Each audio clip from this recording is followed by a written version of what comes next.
اعوذ باللہ من الشیطان الرجیم بسم اللہ الرحمن الرحیم۔ فرینڈس، آپ دیکھ رہے ہیں میرا یوٹیوب چینل رفعت شاہین اور میں ہوں اعجاز شاہین۔ امید ہے آپ سب ٹھیک ہوں گے۔ آج میں آپ لوگوں کے لیے ایک موتی لایا ہوں۔ موتی سے مطلب استاد واصف باصفا کا کتاب قطرہ قطرہ کلثم۔ سب سے پہلے میں شکر گزار ہوں اپنے استاد محترم جناب فاروق حسین شاہ صاحب کا کہ اس نے مجھے یہ بک سجیسٹ کیا کہ Ejaz is a future of journalist this book is important for you. And again, I am thankful to Educate Sanam Baluch that she sent this book for me from Quetta. تو اس بک کو جب میں نے ریڈ کیا، اس کو جب میں نے پڑھا، تو اس بک میں ایسے انالائزز مجھے ملے جو واصف باصفات کی بک کو پڑھنے کے بعد ایک الگ مقام میرے نظر آ گیا۔ پہلے میں اس کو سنا تھا، اس کی چھوٹے چھوٹے کوٹس پڑھا تھا، لیکن جب یہ بک پڑھا تو مجھے اندازہ ہوا کہ واصف باصفا کا لیول کیا ہے۔ اور یہ بک کو آپ لوگ بھی پڑھیے۔ اس بک کو پڑھنے کے بعد اگر آپ کے اندر ایک چیز ہوگی جسے کہتے ہیں ضمیر، اگر وہ ہوگی تو یہ بک آپ کو بہت گروم کرنے والا ہے۔ اور اس بک میں اتنی زیادہ انالائزز چیزیں ہیں، future of Pakistan politics, future of world politics, motivation, اسلام، تمام چیزیں اس بک میں موجود ہیں۔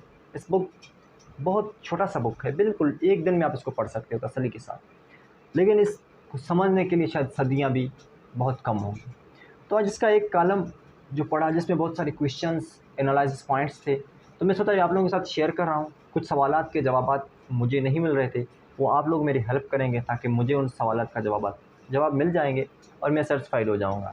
تو اس بک کا سب سے لاسٹ جو آرٹیکل ہے، عنوان اس کا ہے لب پہ آ نہیں سکتا، لب پہ آ سکتا نہیں۔ تو اس کے اندر بہت ساری یہ بہت پرانی بک ہے، لیکن پاکستان کی کرنٹ سچویشن، کرنٹ پولیٹکس بالکل آپ کو اس میں واضح نظر آ جاتے ہیں، کیونکہ وہ ایک وسیع نظر رکھنے والے لوگ تھے جو فیوچر کو اچھی طرح سے دیکھ کر پرکھ کر اور سمجھ سکتے تھے۔ تو آئیے زیادہ ٹائم ویسٹ کیے بغیر ہم اس کے کالم پر آتے ہیں۔ میں کالم تمام تو ڈیٹیل نہیں پڑھ سکتا، کچھ چیزیں آپ لوگوں کو اور وہ سوالات ضرور میں دہراؤں گا۔ اس میں جب اسٹارٹنگ میں استاد واصف باصفا کہتا ہے، آنکھ سے گزرنے والا ہر جلوہ بیان میں آ نہیں سکتا، جب آنکھ موے نظارہ ہو تو بیان ممکن ہی نہیں ہوتا، اور جب نظارہ رخصت ہو جائے تو صحت بیان مشکوک سی ہو جاتی ہے، اور بیان اپنی صداقت کے باوجود یقین اور بد اعتمادی کے ملے جلے جذبات پیدا کرتا ہے۔ ویسے بھی دیکھے ہوئے اور سنے ہوئے منظر میں فرق رہتا ہے۔ ایگزیکٹلی دیکھے اور سنے ہوئے منظر میں فرق رہتا ہے۔ ہم کبھی کبھار جو چیز دوسروں سے سنتے ہیں وہ ایسا ہوتا نہیں، ایسا دکھتا نہیں، کیونکہ everybody is a personal point of view, ہر کوئی اپنے نظریے سے دیکھتا ہے اور اپنی نظر سے دیکھتا ہے، نظر اور نظریہ کسی کا اپنا ہے۔ تو واصف باصفا آگے کہتا ہے، اور یہاں پر کچھ نئے ینگسٹرز کو جگانے کے لیے بھی مزے کی بات کرتا ہے۔ یہ کہتا ہے کہ آنکھ اگر آنے والے دور کو دیکھے تو اس کا بیان سامعین کے لیے الجھاؤ کا باعث ہو سکتا ہے۔ یہ شاید اس کے لیے، وہ اس نظر سے دیکھتا تھا، اس کے لیے آنے والا وقت ایک بہت بڑا الجھاؤ تھا واصف باصفا کے لیے۔ تو واصف علی واصف اگین کہتا ہے، اگر کوئی بوڑھا شخص بیمار رہنے لگ جائے تو مستقبل اتنا غائب بھی نہیں رہتا کہ اسے دیکھا نہ جا سکے۔ اگین کہتا ہے، اگر خرچ آمدن سے بڑھ جائے تو مستقبل کا اندازہ لگانا مشکل نہیں رہتا، اگر جوانوں میں ہیروئن کا شوق اور عادت پیدا ہو جائے تو قوم کا مستقبل صاف ظاہر ہے۔ آج سے 30-35 سال پہلے ہمارے جوانوں میں ہیروئن کا شوق سٹارٹ ہو گیا اور آج اسی ہیروئن نے ہمیں تباہ کر دیا ہے۔ پھر کہتا ہے، اگر طالب علم کا طالب نہ ہو تو نتیجہ واضح ہے۔ پھر کہتا ہے، اگر قافلہ کسی کو سالار نہ مانے تو وہ سفر گمراہی کی دلیل ہے، قافلے کی منزل وقت سے پہلے آیا ہے۔ پھر کہتا ہے، اگر میاں بیوی کے درمیان انا کے مقابلے اور مناظرے شروع ہو جائیں تو اس گھر اور گھر کے افراد کا حشر غائب کا علم نہیں ہوتا، اور وہ چیزیں ہمارے ہاں ہوتے ہیں۔ پھر مزے کی بات یہاں سے شروع کرتا ہے جو میرے ملک میں آ جاتا ہے، سیاست سے کنیکٹ ہے۔ اگر خوراک میں ملاوٹ شروع ہو جائے تو صحت کے بارے میں سیمینار منعقد کرنا بیکار ہے، صحت کا علم وقت سے پہلے معلوم ہو سکتا ہے۔ اگر رشوت دینے والے محفوظ مرتبوں پر فائز ہوں تو مستقبل کیا مستقبل ہے۔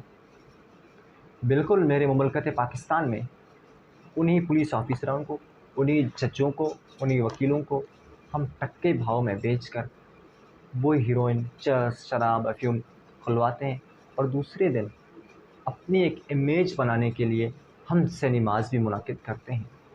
क्या फ़ायदा इन सिनेमाज़ का होगा, आप बेहतर जानते हैं, कोई फ़र्क नहीं पड़ता। फिर आगे सवालों की जानिब आ जाते हैं। बहुत मज़े के और बहुत कड़क क्वेश्चंस हैं। अगर आप लोग मुझे जवाब दे पाएंगे तो मैं आप लोगों का शुक्रगुज़ार रहूँगा। मैं तो इन सवालों को पढ़ने के बाद खुद से आंखें भी नहीं मिला पा रहा हूँ। कह रहा है कि तकरीरें मजहबी और सियासी, तकरीरें, सिर्फ़ खिताबात, सिर्फ़ बयानात, सिर्फ़ अल्फाज से कौम की तारीख़ मुस्तहकम नहीं हुआ करती। कौमें अमल पे हमसे बनती हैं। अगर हमारा कौमी अमल क्या है? वही है। कहता है कि तकरीरें बदल नहीं देती चीज़ों को, और हमारा मुस्तकबिल और हमारा ये जो अमल है वो क्या है, हम वही करते हैं। फिर कहता है हम जिस दरख्त के साए में बैठे हैं, जिसका फल खा रहे हैं, उसी दरख्त की कदर नहीं करते, उसकी हिफाजत के लिए मुत्तहद नहीं होते। हम क्या करते हैं? अगर सूरज की किरणें सूरज को ही चाट लें तो क्या होगा? अगर अल्फाज बेमाना कसरत अल्फाज की हुर्मत ख़त्म कर दे तो क्या होगा? अगर मसाजिद की तादाद बढ़ जाए और नमाजियों की तादाद कम हो जाए तो क्या होगा? अगर कौम में बाजू भी ना हो और क़ुव्वत ईमान भी ना हो तो क्या होगा? अगर आधा रास्ता तय करने के बाद मुसाफिर बददिल हो जाए तो क्या होगा? आगे जाने का अज़म न रहे और पीछे को लौटना मुमकिन न हो तो क्या होगा? अगर ज़मीन पर गुनाहों का बोझ बढ़ जाए, अगर मकान अपने मकीनों से नाला हो, अगर इंसानों का अपना बातिन उनके अपने ज़ाहिर से परेशान हो तो क्या होगा? अगर हमें यहूद से तवक्का हो कि वो हनूद के मुकाबले में हमें तरजीह देंगे तो क्या होगा? अगर शायर, अदीब, दानिश्वर नज़रियाती सरहदों की हिफाजत भी न कर सकें तो मुल्की जग़रफ़ियाई सरहदों की हिफाजत कौन करेगा? अगर हम आपस में मेहरबान न हों तो दुश्मन के मुकाबले में मुत्तहद कैसे होंगे? अगर बिल्ली को देखकर कबूतर आंखें बंद कर ले तो क्या होगा? अगर सच्चे दीन की तबलीग करने वाले खुद सच्चे न हों तो क्या होगा? और तबलीग की तासीर क्या होगी? अगर ग़ुलामों के साथ बेहतर सलूक करने वाले खुद अपने नौकरों के साथ बदसलूकी करें तो नतीजा क्या होगा? अगर गफलत और खुशफहमी और खुश एतमादी की वजह से एक दफ़ा मुल्क टूट चुका हो और कौम के मिजाज और अमल में फ़र्क ना आया हो तो गौर का मकाम है। और अगर ये बहुत बड़ा अगर है कि अगर दीन खुशनुदी रसूल सल्लल्लाहु अलैहि वसल्लम और खुशनुदी खुदा का नाम हो और खुदा और मुस्तफ़ा सल्लल्लाहु अलैहि वसल्लम हम पर राज़ी ना हो तो हम किधर जाएंगे? है कोई राह कि हम वहाँ जाएं? अब इस मकाम पर किसी पेशगोई और बहस करने की तकलीफ़ की ज़रूरत नहीं रहती। ये इब्तिला का वक्त है। क्या हम गौर करने की तकलीफ़ गवारा कर सकते हैं? क्या हम माजी से सबक हासिल कर सकते हैं? क्या हम दूसरे मुसलमान ममालिक से सबक हासिल कर सकते हैं? क्या हम एक दूसरे को माफ़ कर सकते हैं? बहुत बहुत गहरी बात है। क्या हम एक दूसरे को माफ़ कर सकते हैं? क्या हम एक दूसरे से माफ़ी मांग सकते हैं? क्या हम हक बात कहने की जुर्रत कर सकते हैं? क्या मशाइख़ कराम वाकई मुत्तहिद हो सकते हैं? क्या उलमा एक मसलक पर मुत्तफ़िक़ हो सकते हैं? क्या सियासतदान सच और सिर्फ़ सच बोल सकते हैं? क्या ताकत खौफ के बजाय मोहब्बत पैदा कर सकती है? क्या आज के बच्चों को आने वाले ज़मानों के खुशगवार होने की गारंटी दी जा सकती है? क्या आइंदा किसी टूट फूट के न होने का यकीन हो सकता है? क्या हम पुराने ज़ख्मों के लिए मरहम तैयार कर रहे हैं या किसी नए ज़ख्म का इंतज़ार कर रहे हैं इससे पहले कि हम पर रहमत और तौबा के दरवाज़े बंद हों? क्या हम अपनी फ़िक्र और ज़िंदगी को बदल सकते हैं? क्या हम दुश्मन के चाल से बेखबर हैं? और कहता है कि दुश्मन की असल क़ुव्वत दोस्तों की जुदाई में है कि हम इतना इस्लाम भी नहीं रखते जितना कायदे आज़म के पास था। इन तमाम सवालात का अगर आप में से किसी के पास जवाब हो तो काइंडली मुझे इन सवालात का जवाब चाहिए।